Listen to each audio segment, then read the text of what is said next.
So when I say the word vegan to you, what do you think of? I'm sure for many of you, you think of, oh, vegans. I mean, why can't they just live and let live? I personally have no problem with you being vegan, but can you not force your views and just respect my personal choice to eat animal products? For some of you, you might be thinking, no, vegan. I could never be vegan. I love the taste of cheese far too much for that. And some of you might just be confused and thinking, but eating meat's the circle of life.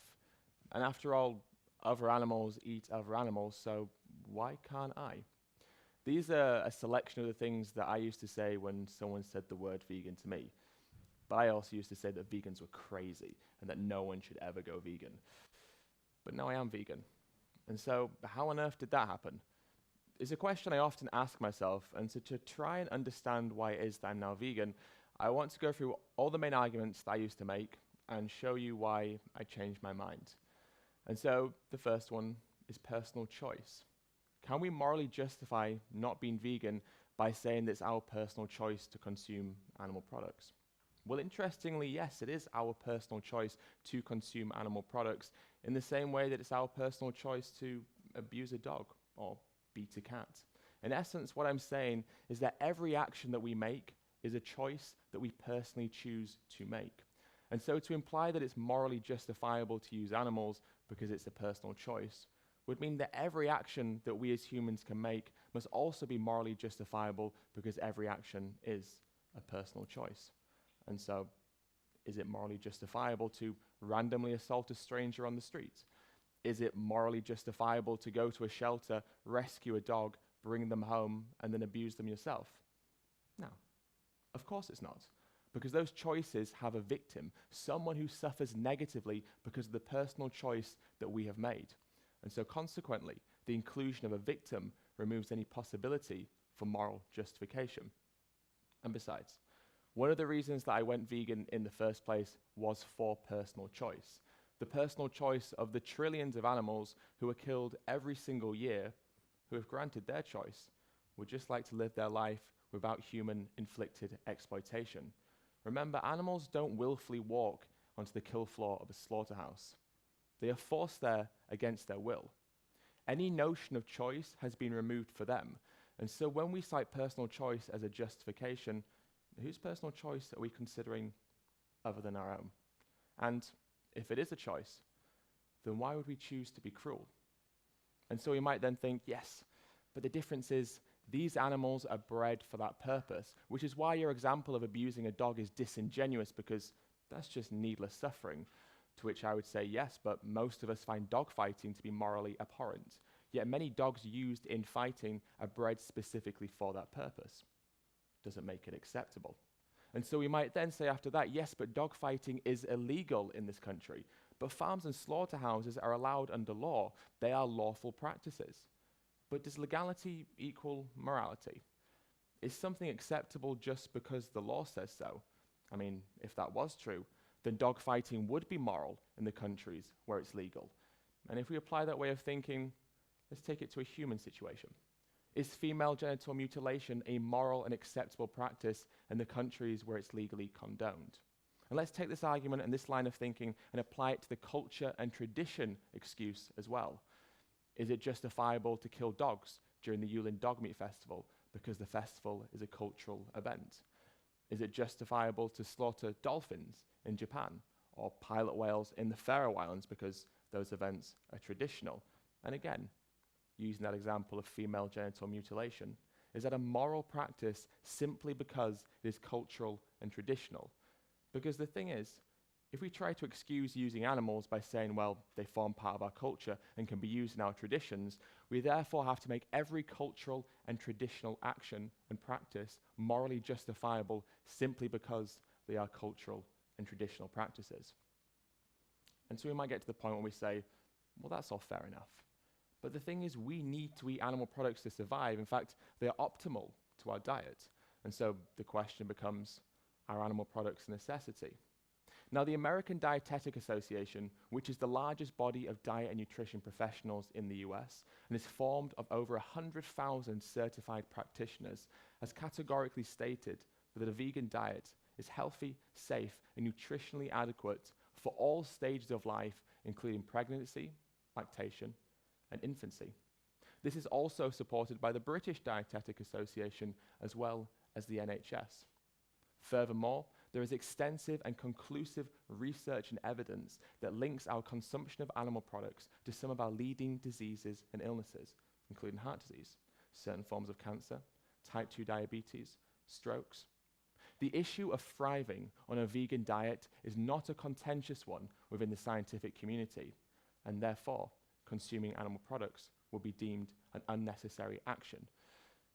And so let's progress the argument and say, yes, but you're denying us of our nature. After all, we are omnivores. Have you seen our canine teeth? And we've always eaten meat. If your ancestors didn't eat meat, you wouldn't even be alive today. And so to begin with, many herbivorous animals do have canine teeth. Take the saber-toothed deer as an example, which means that canines don't necessarily equate to meat eating. Furthermore, there's many people out there that believe that biologically and physiologically speaking, our bodies are more closely aligned to that of herbivorous animals rather than omnivorous animals. They point to the fact that our intestines are on average around 3 times longer than that of the average omnivore. The fact that our jaws, they grind side to side when we chew, like the jaws of herbivorous animals, and the fact that the hydrochloric acid in our stomach is comparatively weaker to carnivores, but also omnivores as well. But personally, I find that entirely irrelevant. I don't think it really matters if we're herbivores or omnivores. I mean, just because we can physically do something doesn't mean that we are morally justified to do so.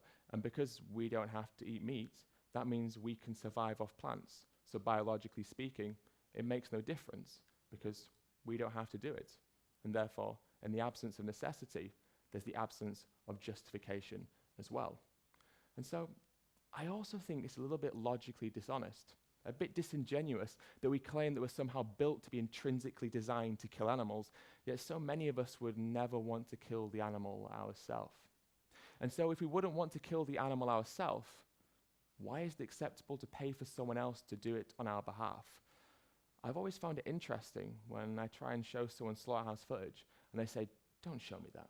That's going to put me off my food." And I say, well, why? Why would seeing the process of how animal products arrive on your plate put you off consuming them? That seems to make little to no sense to me.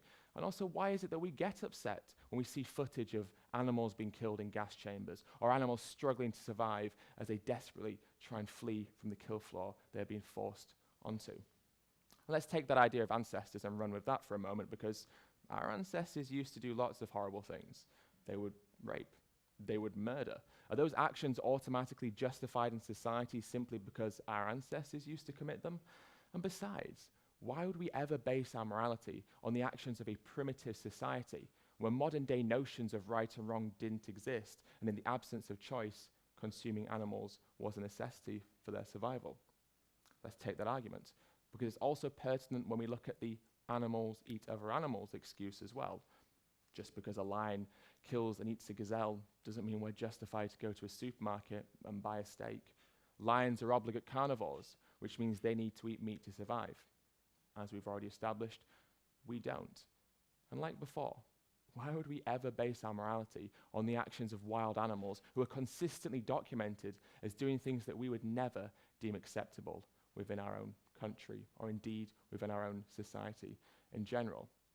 And so the argument continues even further. And so let's run with that idea of necessity and survival, because I'm pretty sure that if a vegan was stranded on a desert island, right, and the only thing they had to eat was an animal, they would definitely do it. And so the reality is, no one knows how they'll react in an extreme survival situation. That's really the point of the argument. To make vegans seem hypocritical if they say they might eat the animal if they absolutely had to survive. But there's been documented cases of humans cannibalizing to survive. There was a plane crash in the Andes, and the survivors of the plane crash lived because they cannibalized on the flesh of the dead passengers. And so cannibalism, in effect, became a justifiable act in that moment. Doesn't mean that cannibalism is a justifiable act in everyday society. Likewise, just because a vegan might consume an animal if they absolutely had to survive, doesn't mean that consuming animal products is a morally justifiable act in everyday society. And so then the argument progresses further. And we say, yes, But consuming animals is part of the food chain. I mean, it's the circle of life. Everyone who is born must one day die. That's a natural process. That's symbiotic and harmonious to nature and the world that we live in. Now, food chains are incredibly important.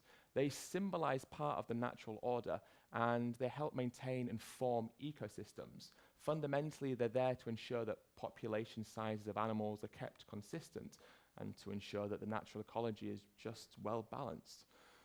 But what we do to animals when we selectively breed them, when we genetically modify them, when we artificially inseminate and forcibly impregnate them, when we take their babies away from them, when we mutilate them, when we exploit them for what they naturally produce for their own species, when we load them into trucks or trailers, take them to a slaughterhouse where we hang them upside down, cut their throat and bleed them to death, has nothing to do with a natural order. And most importantly, it fits none of the criteria required to be labeled as a food chain. You see, the food chain that we cite is a human construct created very conveniently to try and justify what is an entirely unnecessary act. It ignores the complexity and interdependent web of life that form our natural ecosystems. It is an appeal to nature fallacy that overlooks our ability to make moral decisions as beings who possess moral agency. In essence, the food chain argument draws upon the idea of might makes right. The belief that because you have the ability to physically exploit someone else, you're somehow justified to do so as well. And the circle of life, all that refers to is two moments of our existence that are certain, our birth and our death. Everyone who's born must one day come full circle and die. But what happens between those areas of certainty is variable. And has nothing to do with a preordained circle of life. If we run with that argument, we'd be morally excused to harm anyone at any time in any manner that we so please. You'd be morally excused to murder an animal or indeed murder a human as well, running with that logic. And so let's move this on to a more practical note, because if the world went vegan, well, what would we do with all the animals? We can't just release billions of animals into the wild. That'd be devastating for the natural ecology. And of course it would. But what we have to understand is that animal agriculture runs on a system of supply and demand, meaning that when we buy a product, we demand that product be supplied. Now, farmers will only breed animals into existence that they can sell. They're not going to breed them if they can't sell them, because that's just not economically viable in the slightest. And so the shift to veganism will, of course, be very gradual. And so as the number of vegans increases, the number of animals being bred into existence will decrease proportionally. And of course it is an if, but if we ever get that vegan world will be a world where farmers are simply not breeding animals into existence anymore, and as such, we'll never be faced with the dilemma of having to either release billions of animals into the wild or take them to a slaughterhouse, so we simply discard their bodies. But okay, all right, I see what you're doing, I see where you're going, but this is the problem. You see, vegans are hypocrites. Haven't you heard that small animals sometimes die in the production of crops, and therefore you can't even be 100% vegan? Now, it's true. Animals like caterpillars and worms do die in the production of crops, and we also can't guarantee that small mammals like mice and rats don't sometimes get killed as well. But the difference is that notion of intention and certainty. You see, when we buy an animal product, we're intentionally paying for someone to cause the suffering and death of an animal. That is a certainty. When we buy a plant product, we're not. And so think about it this way. If you're driving down the road and you accidentally run over a dog, morally, that is not the same as if you were driving down the road, saw a dog, actively pursued them until you run them over. But the philosophy and ideology behind the argument that it's morally justifiable to buy animal products because sometimes small animals die in crop production adheres to the idea that, morally speaking, accidentally hitting the dog is the same as intentionally hitting the dog. And so what about plants? Because plants are alive as well, so why don't we consider plants within our circle of moral compassion?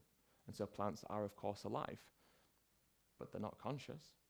They don't have a brain, central nervous system, or pain receptors, but also more importantly, it can take up to 16 kilograms of plants to produce 1 kilogram of animal flesh, which means that vastly more plants are used in the production of a non-vegan diet than a vegan diet. So if we care about plants, logically and morally, we're still obliged to be vegan. And this also ties in nicely with what we were just saying about animals being killed in crop production. Because if more crops are used in a non-vegan diet, that means if we care about small animals being killed in crop production, we are again, logically and morally obliged to still be vegan. But what about soy farming? Because soy farming is devastating for the environment, is it not? Soy farming is terrible for the environment. But that's only because 70 to 85% of all the soy that is grown is fed to livestock animals. In fact, it's predicted that as little as 6% could be used for human consumption. And that's not even about vegans eating tofu, because soya is ubiquitous amongst nearly everyone's diet. It's found in breads, in cereals, sauces, chocolates, and so much more as well. So then we say, but do we have to be vegan? I mean, vegetarian? I get it. But animals don't die in the production of dairy and eggs, so surely being vegetarian is enough. Simply put, no, it's not. In the egg industry, male chicks are useless because they won't produce eggs. And they also won't grow to be the same size as the chickens that we kill for meat, which means that as soon as they are born, they're thrown into a giant macerator, minced up alive, or they're thrown into a gas chamber and gassed to death. All egg-laying hens as well will be sent to a slaughterhouse after around 72 weeks of life, when their bodies are fully depleted from being overly exploited and they're no longer profitable to the farmer. In the dairy industry, dairy cows will only produce milk to feed their children. They are mammals, just as we are. And so this means that farmers forcibly impregnate dairy cows year after year to ensure a continuous cycle and production of milk is there for him to sell, or her to sell. When the dairy cow gives birth, the baby will be taken away from the mother normally within 24 hours of birth. Male dairy cows are useless to the dairy industry. And so this means that approximately 95,000 male dairy calves are killed shortly after birth in this country alone, normally by being shot in the head. This is because they won't produce milk, and are sometimes not profitable enough to be sold on for beef. The female calves will be raised, and they too will join the herd, where they will be forcibly impregnated year after year, and all dairy cows are sent to the slaughterhouse as well. Which means that dairy and eggs are pretty much the same as meat, but potentially even worse, because the animals suffer for longer, and yet they still are killed in the same way. And so let's talk about humane slaughter. This is something we often hear when we talk about the killing of animals in slaughterhouses. Now, the word humane means having or showing compassion or benevolence, which means that humane slaughter is, of course, an oxymoron, because you can never compassionately or benevolently take the life of an animal who does not wish to die and who does not have to die. And so that brings us on to our final excuse: taste. And so I want to leave you with a couple of questions. What has higher value, taste or life? Do we require more than sensory pleasure alone to morally justify an action? Remember that a meal to us lasts only a matter of minutes, but that meal has cost an animal their entire life. We take their life for a moment that is fleeting, a meal that we forget about almost as soon as we have consumed it. I used to think that vegans force their views. I said this regularly. But one day I realized that nothing can ever be as forceful as taking the life of someone who does not wish to die, taking the life of an animal who does not wish to die. And so in the end, that's why I became vegan, because when put into perspective, my arguments held no veracity, no credibility, no validity. Fundamentally, I called myself an animal lover, yet I paid for animals to suffer and die on my behalf. Through all of the excuses I used to make, I realized that my values contradicted my actions, and deep down, I could find no real justification. Thank you so much for listening.